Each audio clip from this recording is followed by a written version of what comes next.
Sa pagkakataong ito, ating sasagutin itong paulit-ulit na argumento ng pastor ng Seventh-day Adventist gamit itong aklat katoliko na The Apostles' Creed. Ito ang palaging ginagamit niya dahil batay sa mabasa daw sa aklat katoliko na Apostles' Creed, ito ang pahayag ni SDA Pastor Chris Vacalaris. Inyong libro, The Apostles' Creed, kinsa ang imprimatur igsoon si Archbishop Most Reverend Socrates Bibiligas. Naadire, in the Bible, we cannot find the exact word Catholic as referring to the church. Di mabasa ang Catholic. Di daw mabasa ang Catholic batay sa aklat na ito. Kaya tuwang-tuwa siya na at palagi niyang ginagamit itong aklat na ito dahil may sinabing ang Catholic ay di mabasa sa Bible. Pero alam niyo ba mga kapatid, ang binasa niya yung pahina 146 na ginagamit ni Vacalaris. Dahil mabasa kasi, in the Bible, we cannot find exact word Catholic as referring to the church. Therefore, sa konklusyon niya, di totoo ang simbahang Katoliko dahil di mabasa sa Biblia ang exact word Catholic. Pero alam nyo, bago natin sasagutin yan, alam nyo, may iniwasan siya. Dahil ba sa paggamit niya sa aklat na ito, ibig sabihin mo ba ang Katoliko ay hindi na tunay na iglesia? Ang iniwasan niya itong pahinang ito sa Apostles' Creed sa page 142. Jesus founded His church on Pentecost Day, 33 Anno Domini, and appointed Peter as the first pope. Pope Francis is the 266 pope. Yon ang mabasa diyan mga kapatid na iniwasan niya. Kaya kung balikan natin ang argumento ni Pastor Vacalaris na nakasulat umano sa aklat na ito na the Catholic Church is not, balikan natin yung pahayag niya. Ito. Inyong libro, The Apostles' Creed, kinsa ang imprimatur igsoon si Archbishop Most Reverend Socrates Bibiligas. Naadire, in the Bible, we cannot find the exact word Catholic as referring to the church. Di mabasa ang Catholic. So kung ginamit niya ito na batayan para tutulan na ang Catholic Church ay hindi totoo dahil may nabasa siyang di umano makita ang salitang Catholic sa Bible, ibig po ba sabihin na di na pwedeng patunayan ang Catholic Church bilang tunay na iglesia dahil sa nabasa niya? Mali. Yon ang maling akala ni Pastor Vacalaris. Bakit? Sige, pagbigyan natin siya dahil mabasa na batay sa referensya na ginagamit niya, na tuwang-tuwa siya.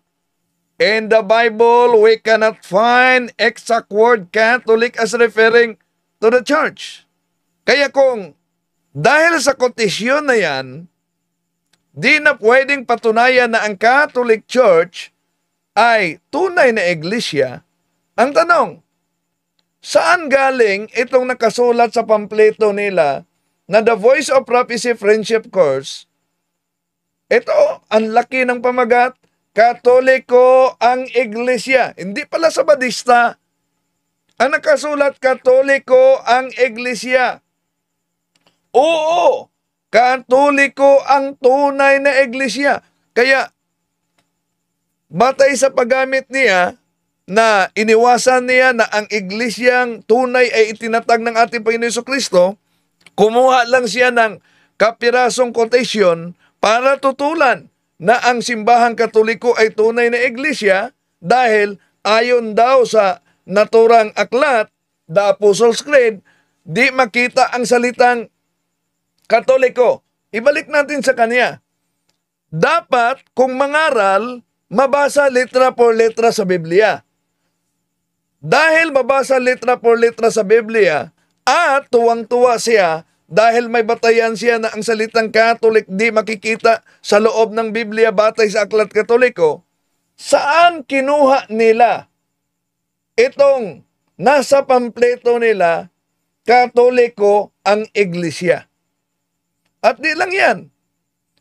Kung sasabihin niya na di pwedeng patunayan ang Katoliko na tunay na iglesia dahil nasa Aklat Katoliko, di mababasa sa Biblia ang salitang Katoliko. Aba, bakit yung kasama niya na pastor, si Pastor Cesar Dizon, pinatunayan din ni Cesar Dizon na SDA pastor na sila daw umanong mga SDA, Katoliko din.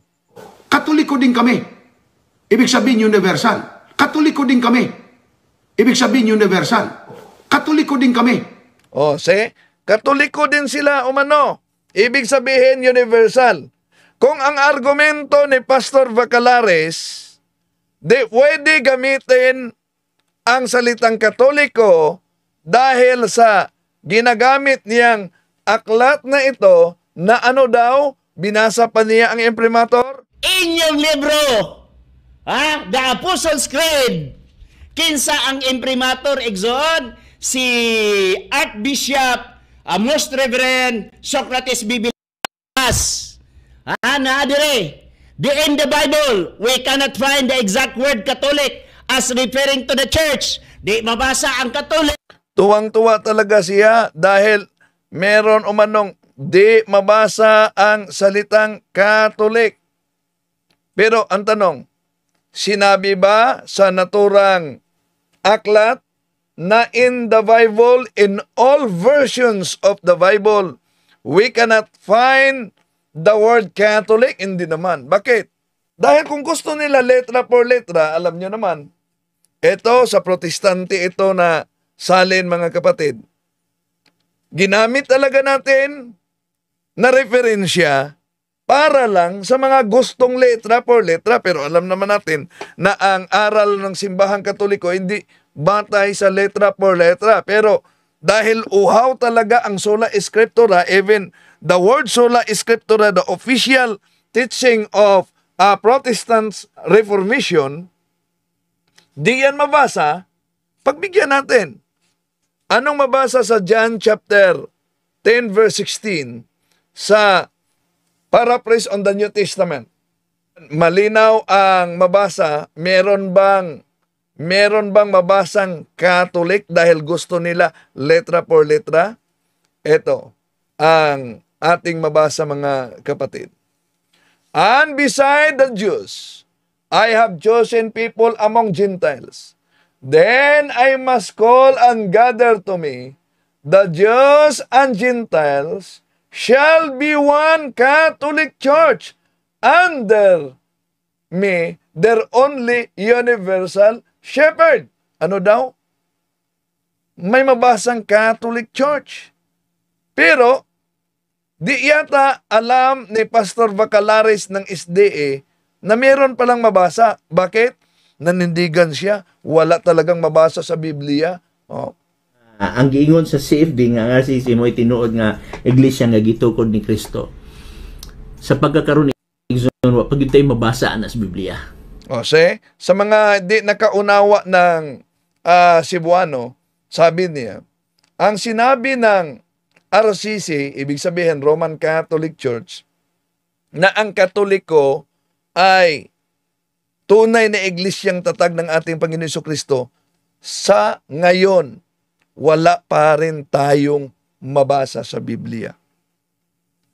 So, ibig sabihin, hindi niya alam na mayroon palang Protestant na salin, the Paraphrase on the New Testament, kung ano ang mabasa, dahil ito din ang kadalasang tanong ng mga balik Islam. Kung ang Katolik ay tunay na iglesyang tatag ng ating Panginoon Jesucristo, may mabasa ba kayo sa Biblia na ang Katolik ay Christian Church? Ito ang mabasa natin sa salin na ito. Dahil gusto sila letra por letra, ayon sa Romans chapter 11 verse 12.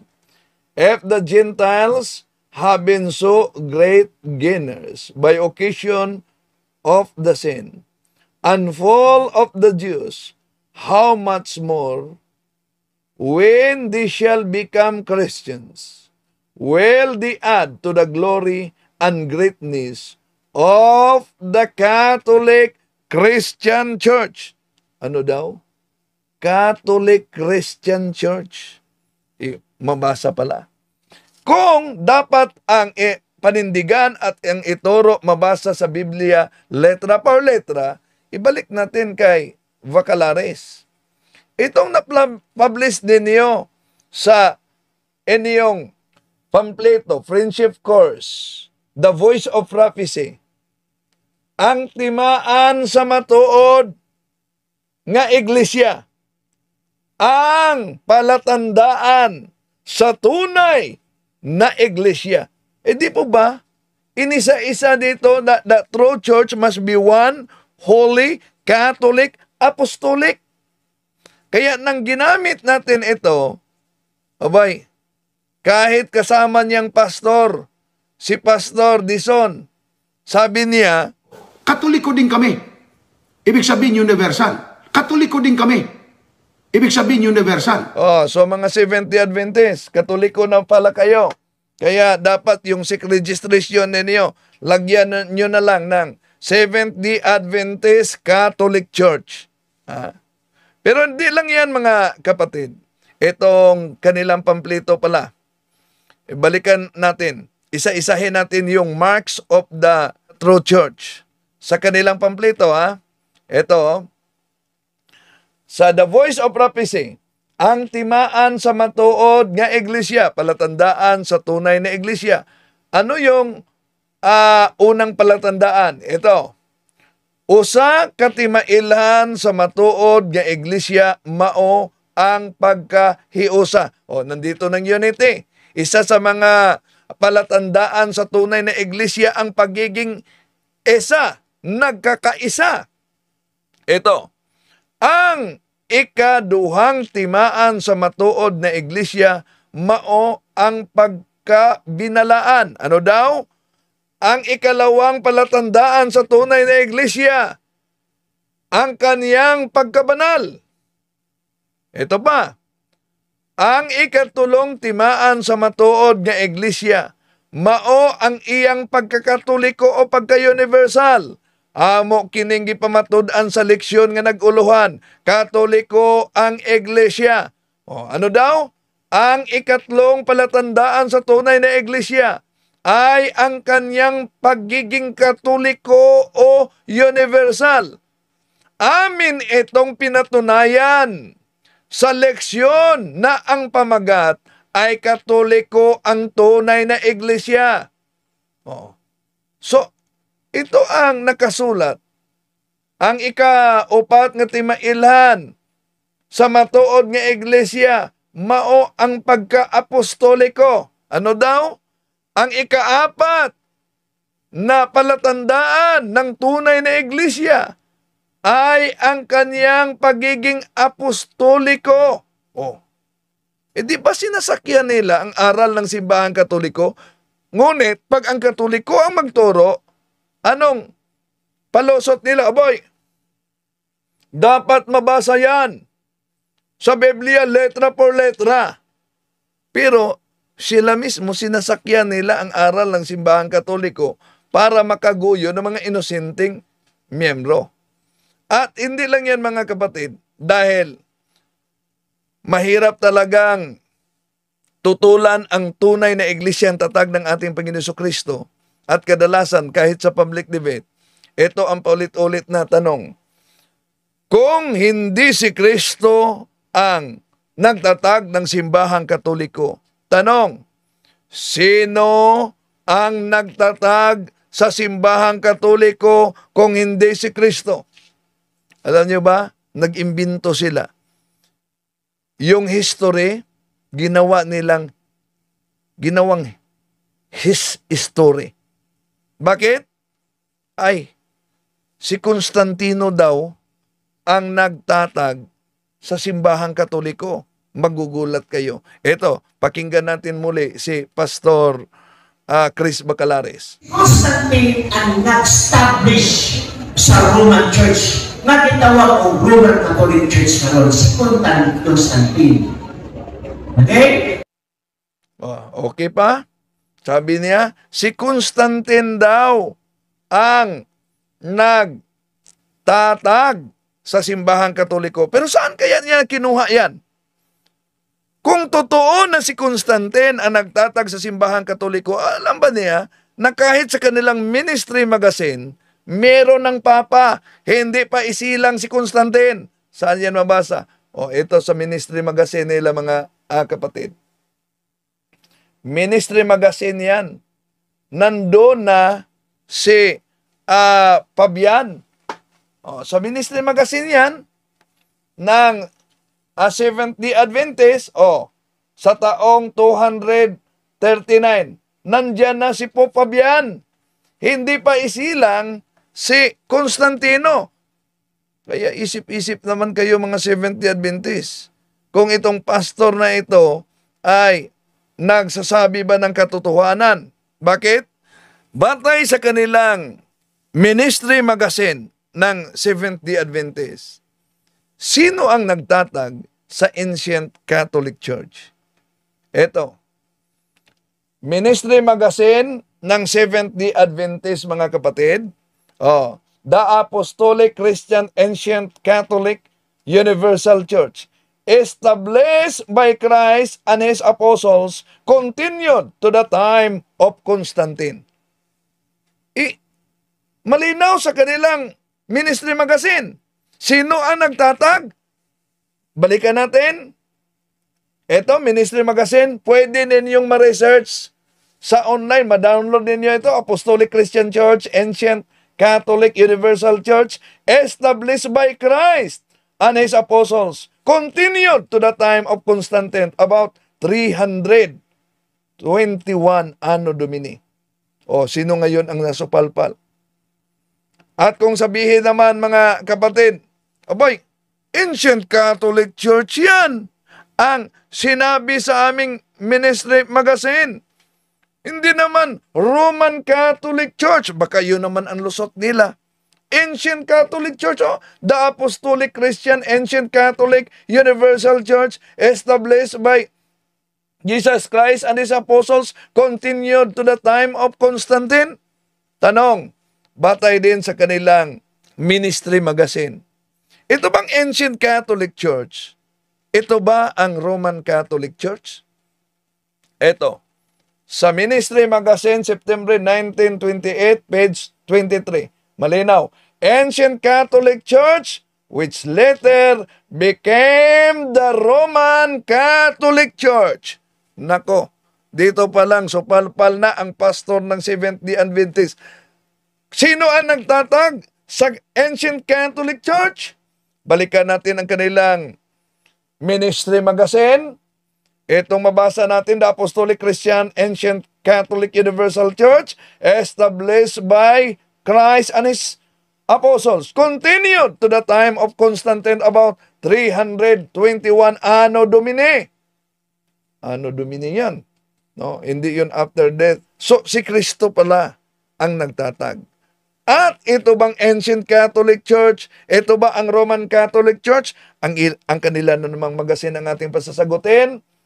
Ministry Magazine, September 1928. Ito malinaw. Ancient Catholic Church, which later became the Roman Catholic Church. Napakalinaw mga kapatid na ang Ancient Catholic Church, ito ang tunay na iglesyang tatag ng ating Panginoong Hesus. Ngayon, kung tingnan natin ang kasaysayan, dahil isa sa mga argumento kasi nila, kundi si Constantino ang nagtatag sa simbahang Katoliko, bakit? Bakit si Constantino ang nagpatawag ng General Council of the Church sa taong 325 Anno Domini? Bakit? Una, pag-aralan natin, batay sa aklat na ang pamagat ay General Council of the Church. Kaya research naman pag may time, by P.C. Thomas. Ito ang mabasa natin. Page 9. In the year 313, by the Edict of Milan, Christianity became the official religion of the Roman Empire. Constantine, who promulgated the edict, was not yet a Christian with this. Idol worship was abandoned by the Romans. See? Nang inilabas ni Constantino ang Edict of Milan, hindi pa siya nabinyagan. Si Constantino, alam nyo ba, nang sinabi ng mga anti-Catholic na founder daw umano sa Catholic Church, alam nyo ba, si Constantino ay hindi nabinyagan sa simbahang Katoliko. Nabinyagan siya sa grupo ng Arianismo. Arianism. Yung Arianism, yung di naniniwala na sa Kristo ay Diyos, nabinyagan siya sa deathbed na niya. Ito ang mabasa natin sa aklat, mga kapatid. Church History, page 148 by Ernesto Paibonesi. It was the Arian Eusebius who baptized Constantine on his deathbed. Of the three sons, Constantine to Constantine II and Constance were Catholics, while the third, Constantius, was an Arian. So nahati pala ang kaniyang mga anak. Ang dalawa ay nanatiling Katoliko, ang isa ay nagiging Arianismo. Yung Arianism na naniniwala na si Kristo ay tao at hindi Diyos. Kaya yung bagong mga Arianismo ngayon, walang iba, kundi yung Iglesia ni Kristong tatag ni Felix Manalo ngayon. Pero, baka itanong nila, bakit si Constantino ang nagpagtawag sa konsilyo ng Nicaea sa taong 325? Bakit hindi ang papa ng simbahan? Una, tandaan natin na ang panahong yon, noong ipatawag ni Constantine ang konsilyo ng Nicaea, sa taong 325, ang papa noon ay si Sylvester I. At bakit si Constantino ang nagpatawag sa konsilyo? Dahil nang ideklara niya ang Edict of Milan, si Constantino ay nagiging protector ng simbahan. Ito ang mabasa natin sa aklat Church History by Ernesto Paibonesi, page 141. Constantine, the official protector of the church, became sole emperor. His first step was to secure the unity and harmony of his vast empire. Yon, nagiging siyang protector sa simbahan. At baka sabihin na naman nila, bakit si Constantine ang nag-attend sa Council of Nicaea sa taong 325? Bakit hindi naka-attend si Pope Sylvester I sa naturang council? Yon ang kadalasang tanong. Kaya kailangan na may background din kayo. Kung si Constantino ay hindi founder ng Katoliko, bakit siya mismo ang nag-attend sa council ng Nicaea? Una, ang sagot diyan, mga kapatid, si Pope Sylvester I ay matanda na. Kaya, dahil sa kanyang katandaan, pinadala na lang niya ang kanyang apostolic nuncio at papalegate na magrepresenta sa kanya. Alam niyo naman na yung Roma at Nicaea, hindi yan tulad sa panahon natin ngayon na pwede kayong sasakay ng eroplano, sasakay ng barko. Noon, ang sasakyan nila ay kabayo lamang. Balikan natin ang history para hindi tayo batay lang sa his story.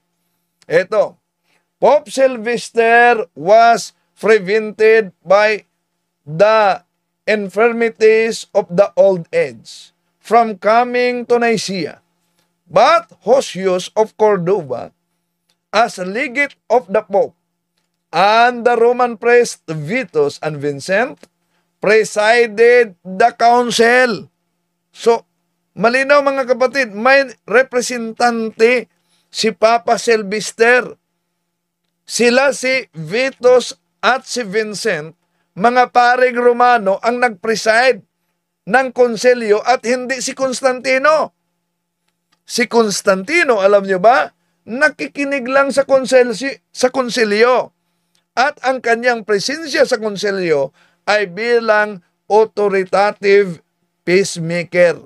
Yon ang mabasa natin sa kasaysayan. Balikan natin ang world history by Ernesto Praibonose. The council was formally opened by Hosius of Cordova. Constantine was present at all sessions, but only as an interested listener, and when the occasion required it, as an authoritative peacemaker. Dahil alam niyo naman na sa panahong ito, grabe ang debate ni Arius at sa mga obispo at si Nicholas, si Saint Nicholas, alam niyo ba na tinaguriang Santa Claus, si Saint Nicholas, nasuntok pa niya si Arius sa debating ito. So, yon ang kasaysayan mga kapatid. Kaya, batay sa story ni Pastor Chris Bacalares na si Constantino daw ang nagtayo sa simbahang Katoliko. Constantine ang nag-establish sa Roman Church na gitawag o Roman Catholic Church karon. Yan. Wala siyang pinagbatayan na referensya, kundi malinaw na ang kanyang pahayag ay isa lamang diferensya. Kung gumamit sila ni Constantino, so therefore, dapat sila gagamit ng history.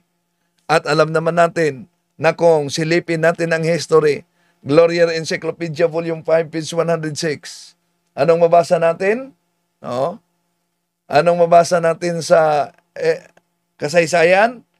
Malinaw ang sinabi sa kasaysayan na Catholic Church, Greek Catholicos Universal, term generally applied to the divine society founded by Jesus Christ and endowed by the pouring of the Holy Ghost on the day of Pentecost. Hence, often called Roman Catholics. At ang sabi naman ni Pastor Bacalares ito, bias yan na history. Dahil ang history na yan ay galing sa simbahang Katoliko. Una, kung hindi totoo yung history na yan, subukan kaya ni Pastor Bacalares ng Seventh-day Adventist na yung kanyang story, subukan niyang gawing history at subukan niyang ipasok sa DepEd. Kung makapasok ba yan kahit sa library ng kindergarten, hindi talaga. Kaya ito lang ang ating pagsagot at paglilinaw dahil alam na naman natin na ang kasinungalingan, pag ito'y palaging inulit-ulit, ay magmukha talagang parang katotohanan, lalo na sa ating mga kapatid na kulang ang kaalaman. Kaya dapat ating pag-aralan ang ating pananampalataya, isabuhay natin ang ating pananampalataya. Ayon sa Canon 229, lay people have the duty and the right to acquire the knowledge of Christian teaching so that they may be able to live according to this teaching, to proclaim it, and if necessary, to defend it. Meron bang necessity na idipinsa natin ang ating pananampalataya? Napakalinaw yan sa Acts and Decrees of Second Plenary Council of the Philippines sa pahina 80, 81, ituloy, paragraph 222, we must to be willing and able to defend our teachings in public fora, and we need to equip the faithful so that they can defend their faith. To make his message known is our responsibility. So here we are to pledge our lives to the Lord.